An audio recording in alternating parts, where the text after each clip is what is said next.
So, this study is for the jealous types, for the objects of jealousy, or for the stakeholders in these people's lives. Kung minsan tayo yung nagseselos, tayo yung pinagseselosan, o tayo yung nagbibigay ng payo, tayo itong kamag-anak, tayo yung mahal sa buhay, na kailangan nating pag-aralang mabuti itong selos na ito. Love can be romantic. Isa yan sa kuminsan pinakamadalas at karaniwan na definition. But love can also be filial. Yung pag-iibigan ng magkamag-anak. It can be friendly. Mga pag-iibigan ng mga magkakaibigan. Mga nakakasundo. Pare-pareho ng mga gusto sa buhay. Maraming uri ng pag-ibig. And loving can bring suffering because lovers tend and choose to be jealous. Ano po ba yung jealousy? Jealous people are intolerant of rivalry or even just perceived rivalry. Hindi pinapayagang may kaagaw. Sabi nga na isang tula ni Jose Corazon de Jesus, at ang pag-ibig ay sakim at aayaw ng kakabiyak. O wala na kahit ano, o ibigay mo ng lahat. Kaya marami nakikipag-away, ganun, all or nothing. Actually, sinisikap lamang na maging everything. Kumisa nagiging nothing tuloy. At napakasakim daw ng pag-ibig. Our focus in this study will be irrational and unreasonable jealousy. Yung wala sa lugar. Kasi merong jealousy na nasa lugar. Dapat lang, abnormal ka pag hindi ka nagselos. Pero merong mga wala talaga sa lugar. A jealous lover does not want a rival or a jealous lover wants to be the only focus of the beloved's time, attention, and affection. Kadalasan yon. Ang sinuman na nanibugho na umiibig, gusto niya siya lang ang pagbuhusan ng lahat ng panahon, ng lakas, ng pagmamahal, affection. This is bound to bring a lot of sorrow, this expectation. Why is this a losing proposition? When you want to be the only object of time, attention, and affection of your loved one, you are bound to be disappointed because no one person can fill all the needs of another person. Lahat ng pangangailangan natin, hindi pwedeng manggaling lang sa isang tao. Therefore, mabibigo ka lang kung iaasa mong sa isang tao lang magmumula lahat yon. At kung inaasahan mo rin ikaw ay makakapagbigay ng lahat ng pangangailangan ng kapwa, lalo yung mahal mo, hindi rin pwede. Hindi ka rin kasya. No one person is big enough to fill by himself another person's heart. Kung mayroong pinakamalaking bahagi ng katawan ng tao, puso yun. And I don't mean in terms of square inch. Puso. Sapagat ang puso ng tao napakalaki. Diyan pwede magkasya lahat ang pangarap, diyan magkasya lahat ang pag-ibig, maging pagkamuhi at panibugho, maring diyan magkasya. The human heart is designed for many loves, for many givers, and for many recipients. Hindi itinalaga ng Diyos na lumikha sa atin na ang puso ng isang tao isa lang ang katapat.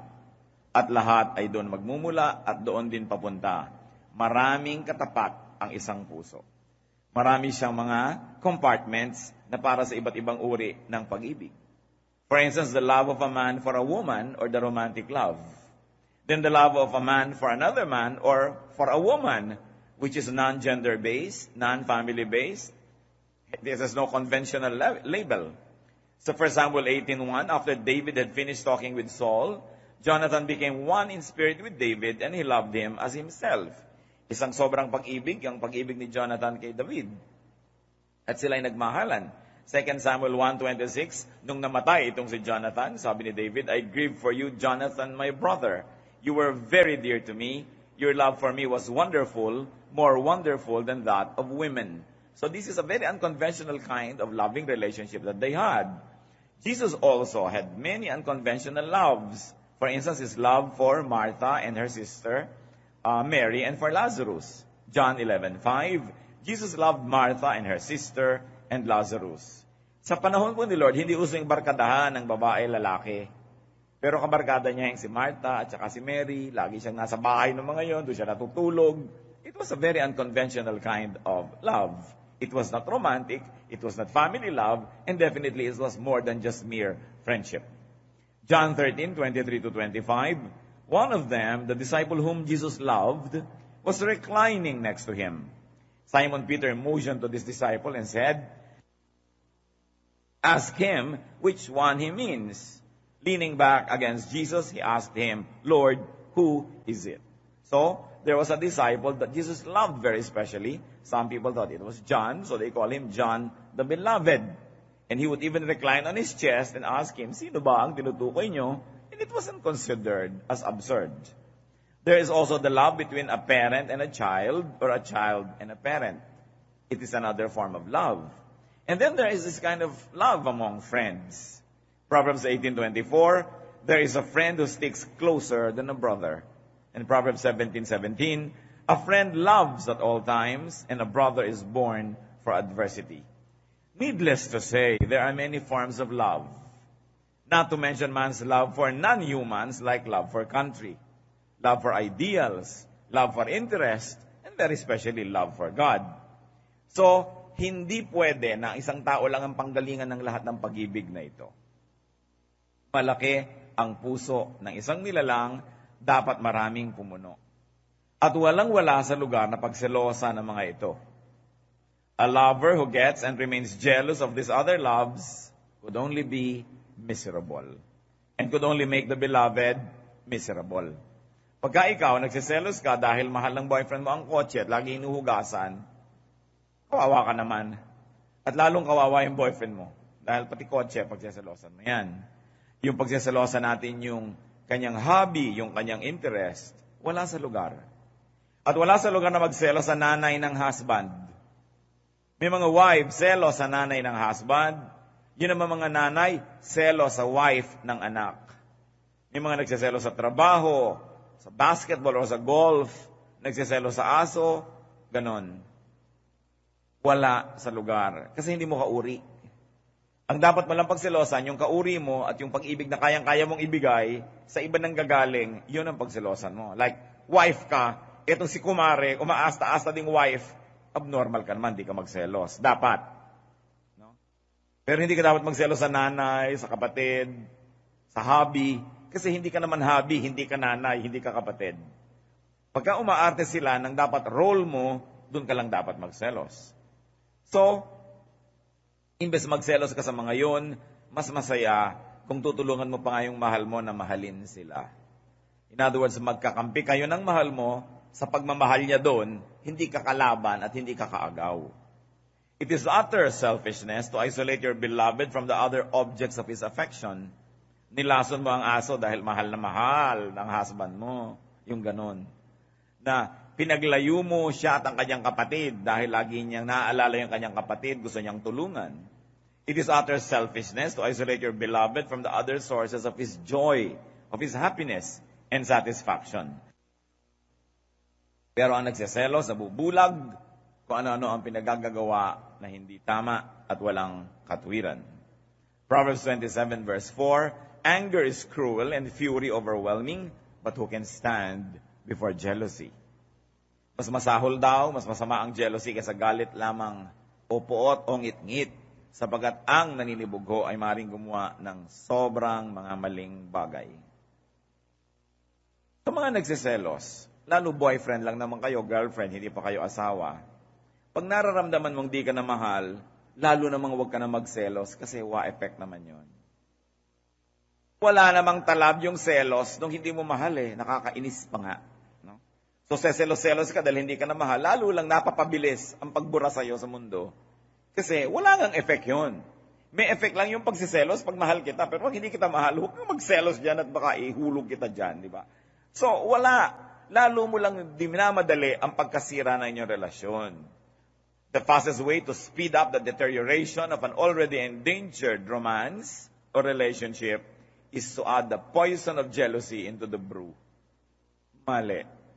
Kahit talagang selos na selos ka na, it will not achieve anything para ipahalata mo pa o para magnag ka pa o manggulo dahil lalo lang lalayo sa iyo ang loob. Instead of being jealous, increase your self-worth. Pinag-uusapan natin dito yung romantic. No? Parang nawawala na siya, na-attract na sa iba. Aaway-awayin mo pa. Wala yon. Increase your self-worth. For yourself, to yourself, and perhaps for other people to see. Para panghinayangan ka man lang. O pag-interesan kang muli. No, kung sakasakaling nawawala na na interest sa'yo. Look good. Looking good is a great revenge. In fact, looking good is a very great argument. Dahil nakakapangit yung selos, lalo ka na ngayon na nawala ng ground. So, ang dapat, improve yourself instead of try to destroy the object or the seeming object of your love's affection, improve yourself. Gayahin mo ang payo kay Ruth sa Ruth 3:3 ng kanyang biyenan.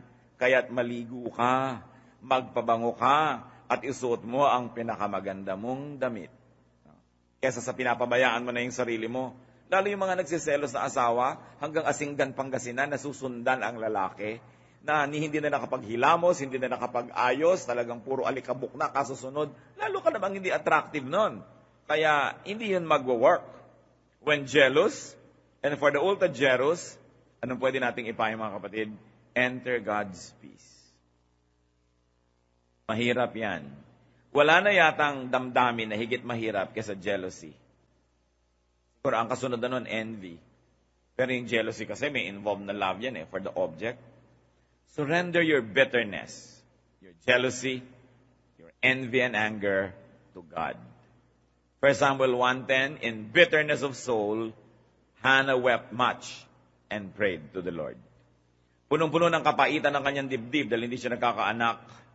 Dahil nagsiselos na siya sa naging ibang mga asawa ng kanyang husband, which was allowed in the Old Testament para magkaroon lang ng anak, hindi magkaanak yung tunay na asawa. Pwede ka magkaroon ng iba para matuloy na lang ang iyong lahi. Pero gano'n na lang ang hinanakit nitong si Hannah. So anong dinaan niya sa iyak? Iniiyak niya sa Diyos. At yun ay dininig ng Diyos. Yung kanyang mga iyak.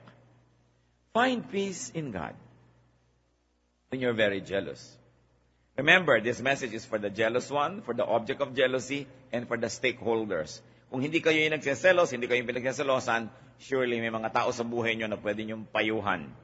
Kaya dapat pa rin nating suriin at pag-aralan ang masalimuot na bagay na ito. Philippians 4:6-7, do not be anxious about anything, but in everything by prayer and petition, with thanksgiving, present your requests to God. And the peace of God, which transcends all understanding, will guard your hearts and your minds in Christ Jesus. So talagang ang comfort ng Panginoon ang ating pwedeng sulingan, puntahan, silungan, kung tayo ay hirap na hirap sa nararamdaman na pagseselos. Reunite with God. Ano po ba ang ipinahihiwatig ng pagiging sobrang seloso o selosa? Ibig sabihin, sobrang na kayong umattach sa tao, maaari at the expense of your attachment to God. When we're very, very closely attached to God, while we care for other people, even for your spouse or for our children or friends, we will not be shaken too much because our closeness to God will steady us and will give us anchorage and will give us a sense of direction and even shelter. So, pagka sobrang seloso ang isang tao, may posibilidad na malayo ang puso niya sa Diyos. Sobra ng dinyos yung taong minamahal, kaya sobra ng iniinda, kaliit-liit ang mga bagay, totoo man o hindi, na pinagseselosan. Meanwhile, brothers and sisters, there is such a thing as rational jealousy. Yung tama lang. And rational jealousy can be caused by the beloved's one betrayal. Pagka kayo ay mag-asawa, you are bound to be faithful to each other. Naturally, if one is being faithful, the most natural thing for happen is for the other, the victim, to be jealous. Hindi yun irrational. Tama yun. Irrational jealousy na merong office mate yung asawa mo, nagngitian lang, nagselos ka na. Pero inabutan mo magkakalong, hindi ka pa nagselos, abnormal ka. Dapat kang magselos. So ang pinag-uusapan naman natin ngayon, yung dapat. May tama. Sabi nila, pagka merong nagsiselos, ibig sabihin may nagkukulang. Especially kung rational yung jealousy. Hindi naman lahat ng pinagseselosan ay nagkukulang. Pero ang dapat ding isipin ng pinagseselosan, bago siya magreklamo na ang selosa naman ng asawa ko, ang seloso naman ng asawa ko, dapat isipin mo rin, baka nagkukulang. Kasi ang isang taong busog na busog sa pagmamahal, sa mga assurances, mga patunay at mga patotoo, hindi na laging magiging seloso pa. Malakay 2:14-15. Saksi si Yahweh na ako'y sumira na kayo'y sumira sa pangako ninyo sa inyong asawang pinakasalan ninyo nung kayo'y kabataan pa. Sumira kayo sa pangako ninyo sa Kanya, bagamat pangakong kayo'y magiging tapat sa Kanya. Hindi ba't pinag-isa kayo ng Diyos sa katawan at sa Espiritu? Kaya't huwag ninyong pagtaksilan ang babaeng pinakasalan ninyo nung kayo'y kabataan pa. Kautos-utusan niya ng Diyos. Nagsumpaan kayo, nagpakasal kayo, hindi kayo pinilit. At kahit pa sabihin mong napilitan ka na, pinagpakasal ka na, nanumpa ka na rin, panindigan na yan, may karapatan ng asawang magselos pag siya'y pinagtataksilan. Ngayon, hindi lang sapat na hindi kayo nagtataksil. Dapat mukha ring hindi. It's not enough that you are loyal, you must also look loyal. Now, baligtarin natin, it's not enough that you look loyal, you must really be faithful. So, sasabihin mo, wala naman akong ginagawa, ba't ka nagsiselos? Mukha kang may ginagawa Kaya ayusin mo rin yung ginagawa mo. Hindi sapat na wala akong ginagawa, pero mukha namang meron. Malay ba nung tao na wala kang ginagawa? Kung wala po tayong ginagawang kasalanan, mga kapatid, tayo lang nakakaalam. Pero yung asawa mo, hindi niya alam yon. May iba siyang iisipin, lalo't meron siyang dahilan para mag-isip. Hindi istorya yon, hindi yun reason na wala akong ginagawa. Dapat mukha rin na wala. Pinakakadiin-diin ko yan kasi madalas pag-awayan yan No? Na wala akong ginagawa, matapat ako sa'yo. Alam mo yun, pero alam ba niya yun? Kaya kailangan yung sobrang assurance. Kailangan matapat para wala nang nagsiselos pa ng sobra. Proverbs 5:15-16, drink water from your own cistern, running water from your own well. Should your springs overflow in the streets, your streams of water in the public squares? Sabi, kailangan, doon ka lang sa balon mo umiinom. Huwag ka nakikiinom kung kani-kanino. At mo ding hayaan na yung balon mo, napapabayaan, umaapaw na yung tubig niya. No? Lumigwak na sa buong kalsada kasi hindi mo inaalagaan. Napakagandang basahin po ang Biblia kasi punong-puno ito ng mga katuroan, hindi lang pangkalangitan, mga ulap-ulap at mga trumpet-trumpeta, kundi tungkol sa buhay natin araw-araw. Nandun talaga yun. So be faithful to your covenant partner. Rational jealousy can be caused by the beloved's neglect. Sabihin na natin na hindi kayo nagtataksil, pero neglectful naman kayo, negligent. Diba? Magsiselos din siyempre. 5 birthday na, hindi nyo pa naaalala. Diba? Sabi na nasabing masakit ang likod. Maglagay kang salon pass. Ganun lang ba yung kailangan ng hima, siyempre. Ba't ka pa nag-asawa kung hindi mo mamahalin? Neglect. Neglect sa oras, sa panahon. Hindi sapat na sabihin, kaya naman ako laging wala sa bahay, naghahanap buhay ako para sa atin. Hindi pa rin sapat. Kailangan mo pa rin ipaglaban na may oras kayo na personal ng asawa mo. May oras kayo naman na bilang pamilya. Ang maraming mga kababaihan, hindi nila na uunawaan. At hindi naman laging sinasabi sa kanila dahil nahihiya sila laking sabihin. Pero maraming mga husband nagsiselo sa anak. Kasi yung babae, mula nung nagkaanak, anak na lang ang inasikaso, anak ang kasiping, anak ang kasama, parang inahing manok. Naliligiran ng maraming sisiw sa kanyang kama, hindi na makalabit ni mister, kung hindi pa 2:00 ng umaga. So, napagseselosan pati anak. Lalo ang mga Filipina, guilty dito. Pag nagkaanak na, nalilimutan na sila'y wife. Nagiging na lang nanay. Magkakakampi lagi yung mag-iina, magkakasama, bulungan, tawanan, at kadalasan yung tatay ang na-out of place. Dapat, the bedroom and the matrimonial bed is for the husband and the wife. Children off limits. Dapat ganon. Iisa ang aircon. Pasensya na kayo, mainitan. Pa-aircon ninyong anak nyo kung gusto yung siyang nalalamigan. Pero hindi pinagsasama yan. Wife, you are first a wife before you are a mother. And one of the best ways to be a mother is to be a good wife first. Because if you do not do your matrimonial duties to your husband, and don't call it duty, it should be pleasure, at hinanap niya yan sa ibang kandungan, at naiwan kayo mag-iina, ano ngayon ng pamilya nyo, nawasak din yan. Kailangan binabantayan yan. Yan ang laging ihinaing ng mga husbands, pero hindi inaamin sa asawa kasi parang nakakahiya naman, nagseselos ako sa sarili kong anak. Pero yes, nangyayari yan. Kahit itanggi ng mga asawa nyo, nangyayari yan. Pag tiyan mo, Daddy, kasama ka ba dyan? Hindi. Kayo maniwala, nagsiselos din yan. Siyempre, ayaw aminin. Don't neglect your spouse. Efeso 5:28, gayon din naman, dapat mahalin ng mga lalaki ang kanilang asawa tulad ng sarili nilang katawan. Of course, it's a mirror effect kind of commandment. Ganon din dapat yung babae. Love when you're supposed to love. Roma 13:8, huwag kayong magkakaroon ng utang kanino man maliban sa saguting magmahalan sa isa't isa, sapagkat ang nagmamahal sa kapwa ay tumutupad sa kautusan. Kung may turo na ganito para sa general kind of relationship, lalo sa merong romantic relationship. Yung mag-asawa, kailangan, kahit nagmamahal ka sa nanay mo, sa kapatid mo, sa buong mundo, sa sinukob, kailangan alam nung spouse mo na special ang relation nyo, magkaiba. Hindi tulad lang ng sa iba.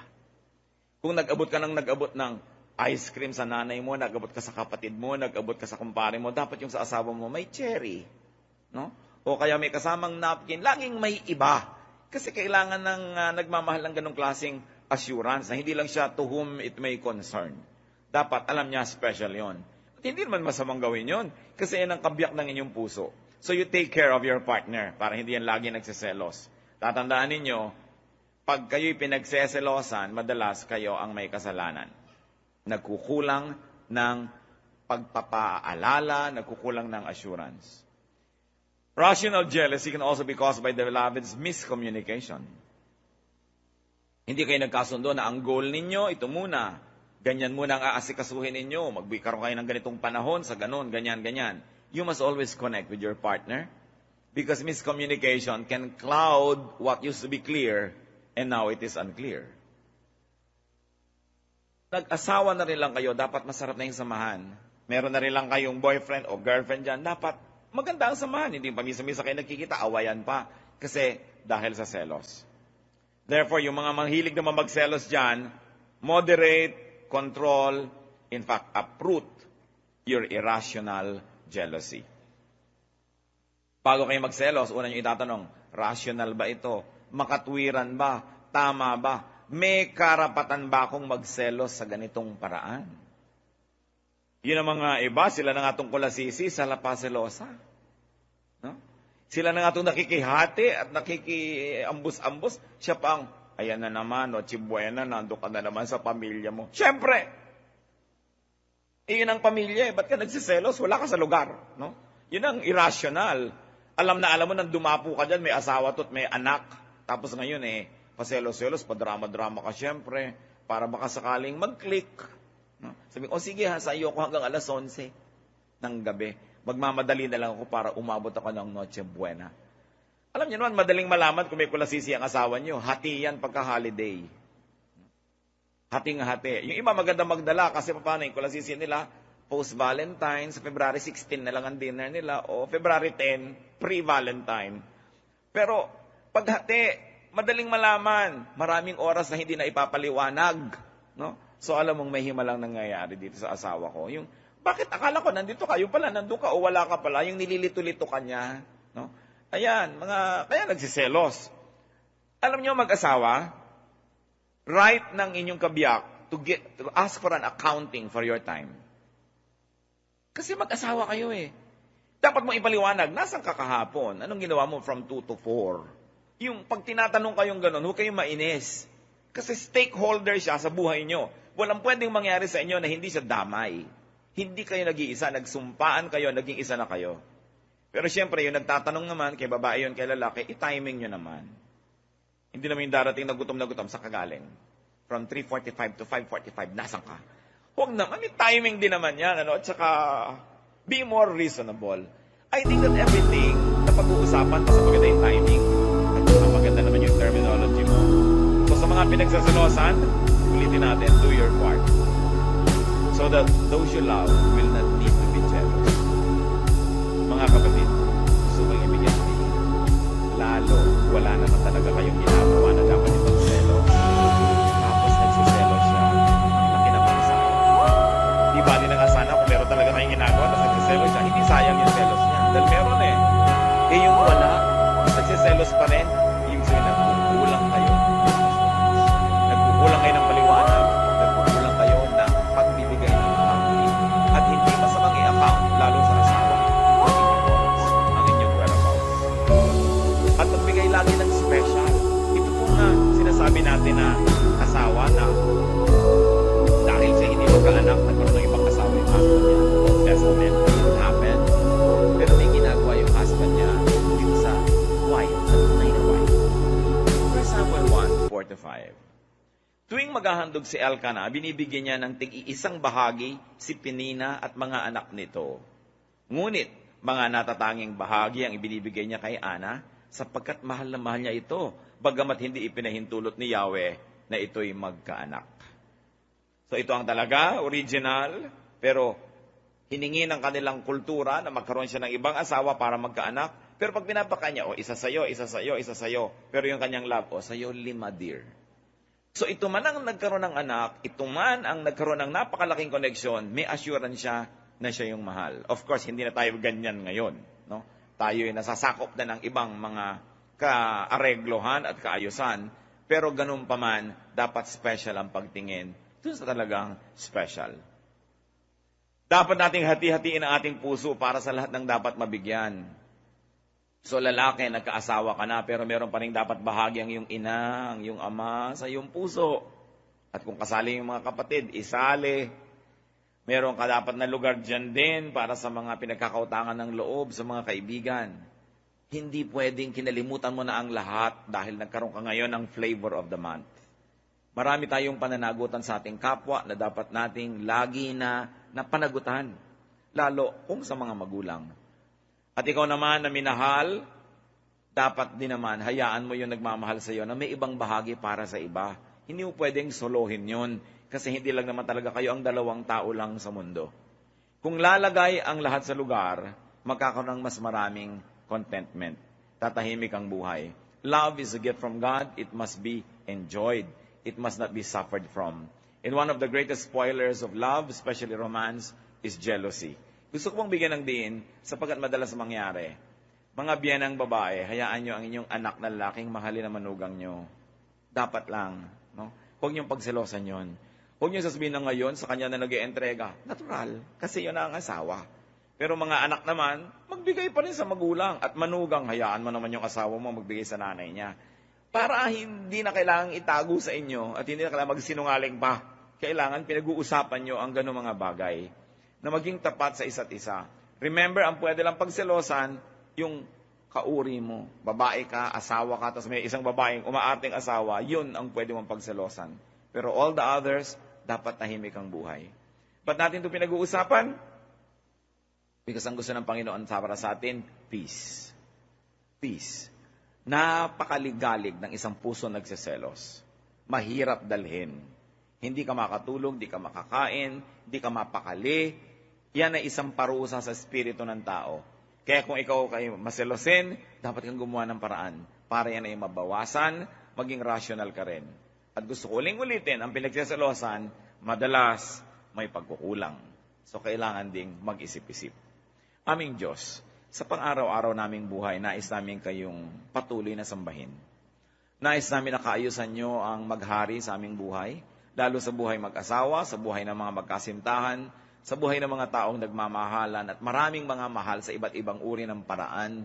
Ituri mo sa amin, Panginoon, na magmahal sa tama, sa tamang panahon, sa tamang paraan, at nang sa ganun ang buhay namin. Higit lalong maging maayos. At sa kaayusan nito, maging malaya kaming maglingkod sa inyo, maging malaya kaming umibig ng aming kapwa, at maging malaya kami na paasensuhin pa ang aming espiritualidad. Alam namin, Panginoon, na ang tao nagagalit, nagseselos, ay napakadali magkasala. At pati yung pinagseselosan, napakadali na rin magalit at magkasala, kaya dapat suriin namin itong pagseselos kung anong ginagawa sa aming buhay. Mangusap po kayo sa amin, payamanin niyo aming isip, patahimikin ang aming mga puso. Magbulay-bulay tayo mga kapatid, isipin natin, ano ang personal na mensahe